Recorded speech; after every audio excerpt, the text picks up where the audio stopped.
इस वक्त एक बड़ी खबर सामने आ रही है। आपको बता दें कि यासीन मलिक को फांसी की सजा देने का मुतालबा किया जा रहा है। एनआईए ने दिल्ली हाई कोर्ट से यह मांग की है। 2017 में टेरर फंडिंग केस का यह पूरा मामला है, जिस हवाले से यासीन मलिक को फांसी की सजा देने का मुतालबा किया जा रहा है। एनआईए ने दिल्ली हाई कोर्ट से यह मांग की है। इस वक्त आपको बता दें यासीन मलिक उम्र कैद की सजा काट रहे हैं। एनआईए ने इस फैसले को दिल्ली हाई कोर्ट में चैलेंज किया है। अर्जी में यासीन मलिक की मौत की दरख्वास्त की गई। उम्र कैद की जो सजा काट रहे हैं यासीन मलिक, इस सजा को एनआईए ने दिल्ली हाई कोर्ट में चैलेंज किया है। अर्जी में यासीन मलिक की मौत की दरख्वास्त की गई है। पूरा मामला 2017 में टेरर फंडिंग का है। वहीं आपको बता दें कि इस अर्जी पर पीर के रोज सुनवाई होगी। एनआईए ने यह दरख्वास्त दायर की है, अर्जी दी है और पीर पर दिल्ली हाई कोर्ट में पीर को इस मामले पर सुनवाई होगी।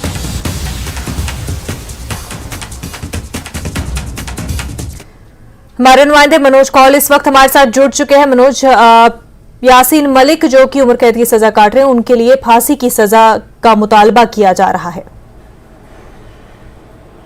यह देखिए एनआईए जो है, एनआईए ने अब फैसला किया है कि वो दिल्ली हाई कोर्ट गई है, जिसमें ये कहा गया है कि जो 2017 का जो टेरर फंडिंग केस है यासीन मलिक के खिलाफ, जिसमें उसको उम्र कैद की सजा सुनाई गई थी, तो उस फैसले के खिलाफ एनआईए ने दिल्ली हाई कोर्ट का रुख किया है और जिसमें एनआईए ये डिमांड करेगी कि यासीन मलिक को फांसी की सजा दी जाए, क्योंकि एनआईए का मानना है कि जो जिस तरह का ये मामला था उसमें उम्र कैद की सजा एक छोटी सजा है, जबकि यासीन मलिक को फांसी की सजा दी जानी चाहिए।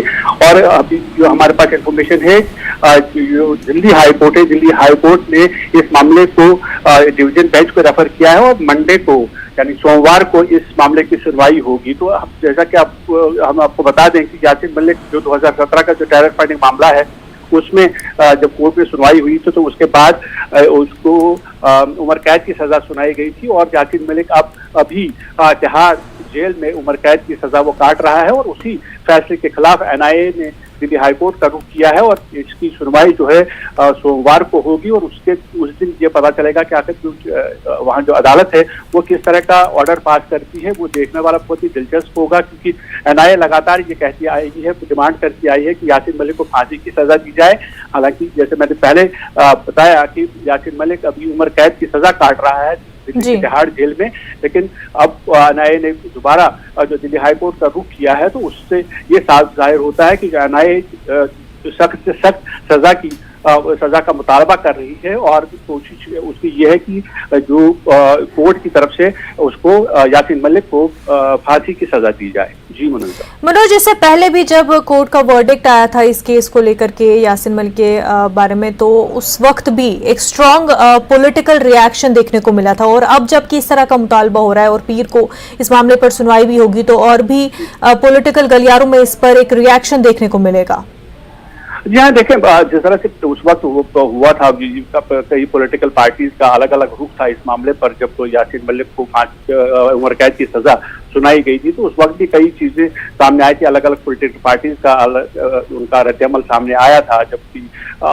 जबकि ये मामला दोबारा लाइमलाइट में आ गया है, जिसमें एनआईए ये अपील कर रही है कोर्ट से कि यासीन मलिक को फांसी की सजा दी जाए। तो जाहिर है कि इस पर पॉलिटिकल रिएक्शन जरूर होंगे, लेकिन अभी चूंकि ये इनिशियल स्टेज में है, पीर के रोज जब इसकी पहली सुनवाई होगी तो उसमें पहली ही सुनवाई में कोई फैसला आने की उम्मीद तो नहीं है। लेकिन अब ये देखना होगा कि दिल्ली हाईकोर्ट की तरफ से क्या फैसला आता है। तो जाहिर है कि उसके बाद पॉलिटिकल रिएक्शन जो हैं, खासतौर पर जम्मू कश्मीर की जो पॉलिटिकल पार्टीज हैं, वो इस पर अपना रद्द-ए-अमल जरूर जाहिर करेंगी। अब उनका किस तरह का क्या रद्द-ए-अमल होगा वो उसके बाद ही मालूम हो सकता है कि जब कोर्ट इस बारे में कोई ऑर्डर पास करती है या कोई सजा सुनाती है।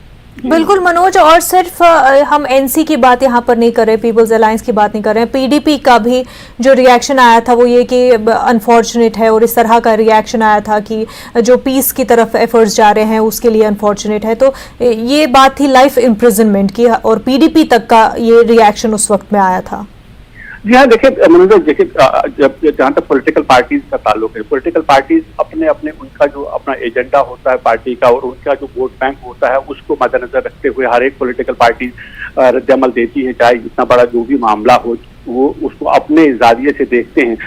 उस वक्त भी हमने ये देखा था कि जो बीजेपी हो या उस तरह की जो लाइक माइंडेड पार्टीज हैं, उन्होंने उस पर इतना रिएक्शन, उस तरह का रिएक्शन नहीं दिया था। बीजेपी का ये कहना था कि जिसने अगर कोई गुनाह किया है तो उसको उसकी सजा मिलनी चाहिए, जबकि जैसे आपने कहा कि पीडीपी हो या नेशनल कॉन्फ्रेंस हो तो कुछ और जमातें भी थी जिसका ये कहना था कि इस तरह का जो वर्डिक्ट आया है यासीन मलिक के खिलाफ वो शायद जायज नहीं है। लेकिन अब ये देखना दिलचस्प होगा कि वो जो वर्डिक्ट था उस वक्त ये कहा गया था कि यासीन मलिक को उम्र कैद की सजा दी जानी चाहिए, उम्र कैद की सजा उसको सुनाई गई थी और जो वो काट भी रहा है दिल्ली की तिहाड़ जेल में।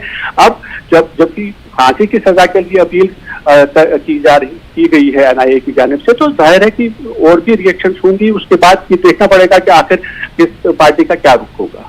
बिल्कुल मनोज, और ये तो टेरर फंडिंग का मामला, इसके अलावा भी अगर हम बात करें यासीन मलिक की इन्वॉल्वमेंट 60 से ज्यादा केसेस में, क्रिमिनल केसेस में पाई गई है।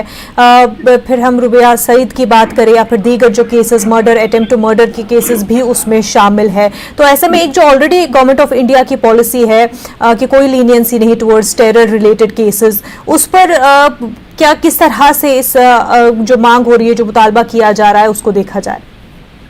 हाँ देखिए, इसमें जैसे आपने कहा कि यासीन मलिक के खिलाफ सिर्फ यही टेरर फंडिंग का मामला ही नहीं है, कई और मामले भी हैं। और 2 मामले जो हैं, चाहे वो इंडियन एयरफोर्स के कत्ल जो किए गए थे, जो शहीद किए गए थे इंडियन एयरफोर्स के एहलकार, वो मामला हो या फिर रुबिया सईद का किडनैपिंग का मामला हो, वो जम्मू की टाडा अदालत में वो केस चल रहा है। हालांकि उसमें यासीन मलिक वर्चुअल मोड से उसमें अपियर हो रहा है और कोशिश तो ये थी यासीन मलिक की, उसने गुहार भी लगाई थी कोर्ट में, ये कहा था कि उसको फिजिकली प्रेजेंट होने की इजाजत दी जाए। लेकिन उस वक्त ये कहा गया है, बार-बार जो सीबीआई जो है, सीबीआई ने ये कहा कि यासीन मलिक को फिजिकली कोर्ट में प्रेजेंट होने की इजाजत नहीं दी जानी चाहिए, क्योंकि सिक्योरिटी का मामला हो सकता है, उसकी जान को भी खतरा हो सकता है।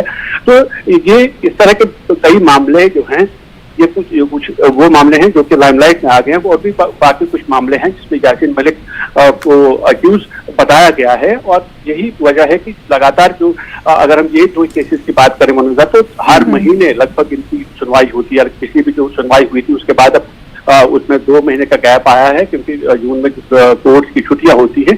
तो गवर्नमेंट ऑफ इंडिया की तरफ से और जो एलजी एडमिनिस्ट्रेशन है उसकी तरफ से एक क्लियर एक मैसेज है कि जो भी कोई देश के खिलाफ या मुल्क के खिलाफ साजिशों में मुलव्वस होगा तो कानून अपना रास्ता इख्तियार करेगा और कानून के मुताबिक जो सजा बनती है वो उस मुजरिम को दी जाएगी। अगर बिल्कुल, और मनोज अगर हम देखें भी तो सिर्फ इन केसेस में एक ऐसा केस भी है, रुबिया सईद का 1989 किडनैपिंग केस भी जो है वो भी है, और जिस पैमाने पर वो केस भी रहा था और जितना चला वो भी एक मेन रहा है इन सारे मामलों में।